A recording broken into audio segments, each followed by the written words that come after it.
Deputy Cullinane, yes. Minister, the farmers who are on the picket lines at the moment are not the big ranchers. They're not the farmers that are running these factory farms or feedlots. They are small farmers who run, as we know, family-sized farms, graze their cattle outdoors. And it's the type of farming that we should encourage that produces the high-quality beef that a lot of us eat and that is sold around the world because of its quality. And there is a real sense of injustice from these farmers that I get when I meet them on the picket line, and I met some of them off the picket line, some of the leaders of some of the groups as well, to discuss their issues.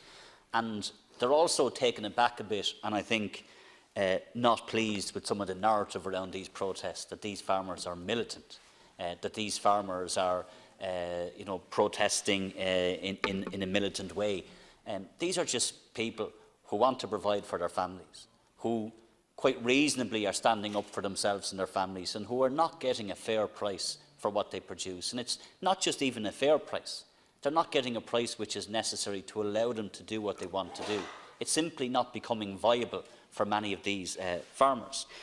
And that's made all the worse when they're up against, let's be honest, these big beef barons that I heard about when I was in college. I heard about these big beef barons then, and debates in this House with very senior politicians and connections with these big beef barons. They're still there. They're still running the show.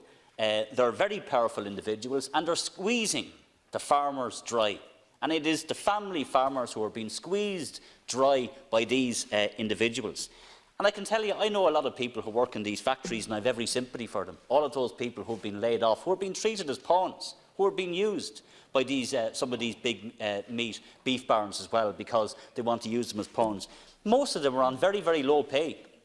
And I can tell you, we can say we have a difficult job. I know a lot of people who work in these plants, meat processing companies. It's a very, very difficult job, and they do it on very, very low pay. There's anti-trade union practices in some of them as well.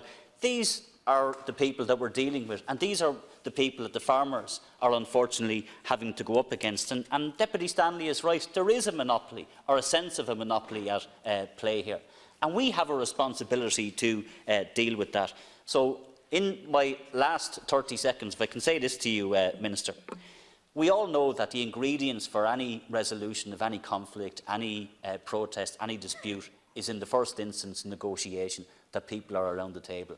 It also has to be, without preconditions, a level playing field, and then a sense of fair play, and a sense that there's a fair outcome for those talks for those farmers. Farmers at the moment don't believe, despite the fact that some farming organisations have signed up. They recognise there's some progress, that's without a doubt, there has been progress made, but they still don't recognise that fair play has happened here.